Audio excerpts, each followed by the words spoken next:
इस बनने की भी चर्चे। मोदी देंगे अपने हनुमान को आशीर्वाद। बिहार में हुए सियासी उठापटक के बाद इस वक्त फ्लोर टेस्ट को लेकर खूब बयानबाजी हो रही है। ऐसा कहा जा रहा है कि अगर नीतीश कुमार फ्लोर टेस्ट में फेल हो जाते हैं तो राज्य में या तो महागठबंधन की सरकार बन सकती है या फिर राज्य में राष्ट्रपति शासन भी लागू हो सकता है।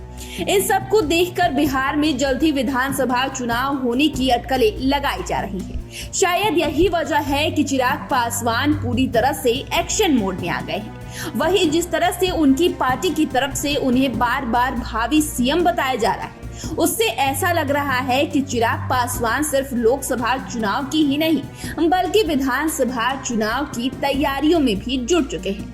ऐसे में आइए इसी मुद्दे पर एक रिपोर्ट देखते हैं। आपको बता दें कि बिहार में चिराग पासवान को ऐसा महत्वाकांक्षी युवा कहा जाता है जो अपने सपने को पूरा करने के लिए दिन रात मेहनत करने के लिए तैयार है। शायद यही वजह है कि लोजपा में टूट के बाद जब ऐसा कहा जा रहा था कि चिराग पासवान राजनीतिक रूप से समाप्त हो जाएंगे, तो उन्होंने अपने आलोचकों को करारा जवाब देते हुए खुद को राजनीतिक रूप से इतना ज्यादा मजबूत कर लिया कि आज उनके साथ गठबंधन करने में किसी भी पार्टी को बड़ा फायदा नजर आ रहा है। देखे तो बीते दिनों बीजेपी के बड़े नेता भी चिराग पासवान के साथ जिस तरह कदमताल करते नजर आए थे, वह संकेत है कि पार्टी किसी भी कीमत पर चिराग पासवान के साथ गठबंधन सलामत रखना चाह रही है।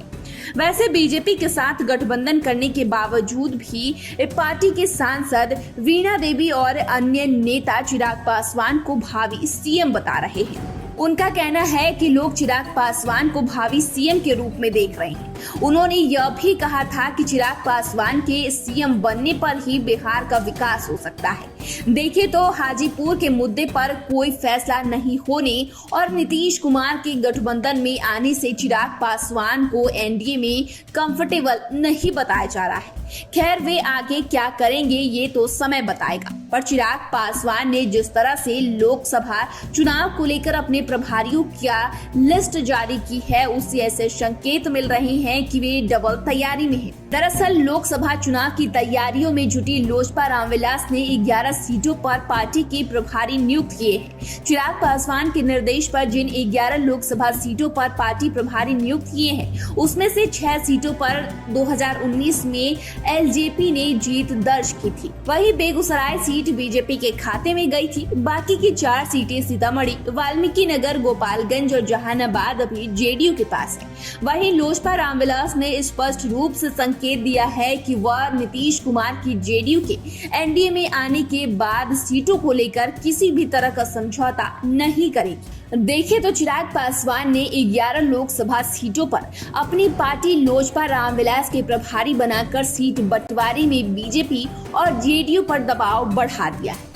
जाहिर सी बात है कि चिराग पासवान ने जिस तरह से 11 लोकसभा क्षेत्रों में तैयारी शुरू कर दी है कि वह संकेत है कि अगर सीटों की डील तय नहीं हुई तो वे कोई भी फैसला ले सकते हैं।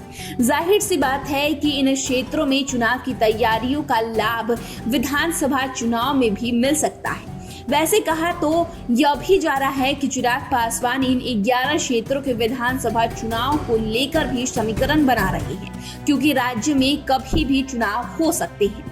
अब सवाल यह है कि जिस तरह से लोजपा रामविलास की तरफ से चिराग पासवान को भावी सीएम बताया जा रहा है, तो क्या इनकी लोकप्रियता को देखते हुए इन्हें पीएम मोदी अपना आशीर्वाद देंगे?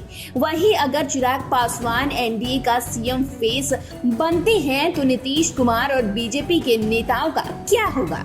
इसके साथ ही मुद्दा तो यह भी है कि अगर लोजपा रामविलास ने चिराग पासवान को सीएम फेस बनाकर एनडीए और महागठबंधन के खिलाफ उतार दिया तो कई सीटों पर विरोधियों का समीकरण खराब हो सकता है। कुल मिलाकर चिराग पासवान को भावी सीएम बताने से राज्य में हलचल तेज है।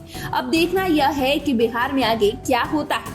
तो फिलहाल के लिए इतना ही। चैनल को सब्सक्राइब कर लिए, फेसबुक पेज